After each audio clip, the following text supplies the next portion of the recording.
After Orphan, First Kill landed William Brent Bell the best reviews of his career. The genre filmmaker has kept the momentum going with another well-received film in Lord of Misrule. Bell has explored a variety of different horror subgenres throughout his career, and he can now cross folk horror off the list. Lord of Misrule chronicles a vicar named Rebecca Holland, Tuppence Middleton, whose daughter, Evie Templeton, goes missing during her quaint English village's harvest festival. Rebecca then stops at nothing to find her missing child, and all roads lead her to Ralph Inessen's Jocelyn Abney, who has a keen insight into the town's disturbing folklore. Oddly enough, Inessen's role was written to be a middle-aged woman, but Bell floated the idea of Inessen reinterpreting the character through performance as opposed to rewriting. You wouldn't know it by looking at him in the movie that there's anything female about it, Bell tells The Hollywood Reporter. The writer, Tom DeVille, who's so great and loves Ralph, was taken aback and said, "I've written this strong female character, so I have to rewrite the whole character." And I was like, no, don't change a thing. Let's let Ralph do his interpretation of this character. So it was such an exciting shift in storytelling to allow him to play this character. In Orphan, First Kill, Bell took a huge gamble by having a then 23-year-old Isabel Fuhrman reprise her Orphan 2009 role as Esther, who appears to be a 9-year-old child when she's really much older.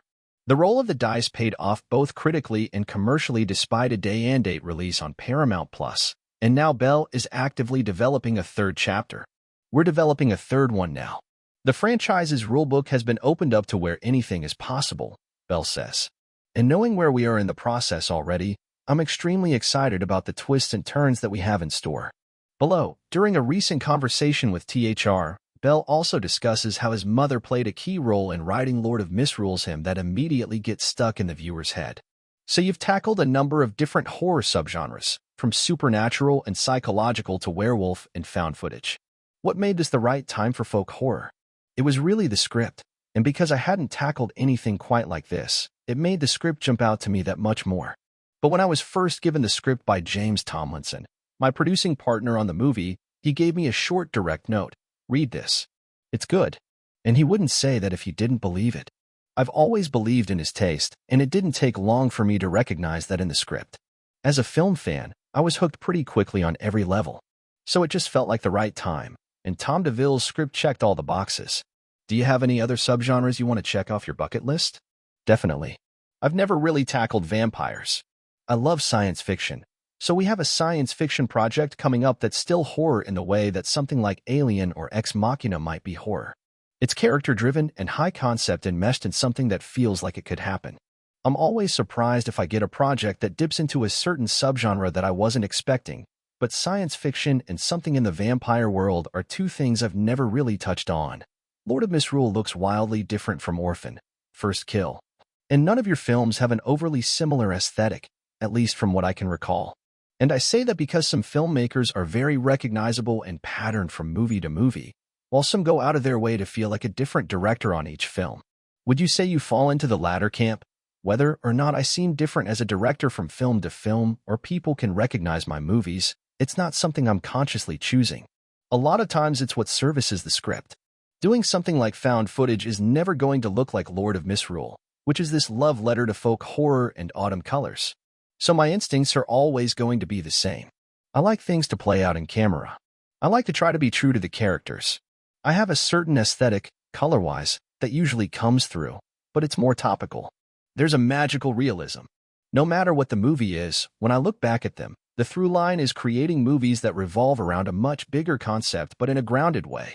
And I wanted this movie to be beautiful, because it's a very beautiful, haunting story. On other movies, we very much on purpose made them not pretty in a standard way. Even Orphan, First Kill was a very specific look, because we wanted to stay away from what the original film did and do something a little different that leaned into our version of the story. Tarantino once said that Sam Jackson is the best special effect, and I also believe that Ralph Inessen's voice belongs in that sentence. Did you know that Lord of Misrule was in good shape once you cast him? Absolutely. I've worked with Ralph before, on Brahms, The Boy 2, and we've remained friends. His voice isn't something that's put on. It's just the way he sounds when he talks. So he's just a great actor who happens to have that voice, which is undeniable. In this particular case, I knew I wanted him involved in the movie, and his character, Jocelyn, was written as a middle-aged woman. When I went to go meet him in London, I wanted to see what he thought of the script and if he saw a character that he might be interested in, and he chose a small character as a cameo.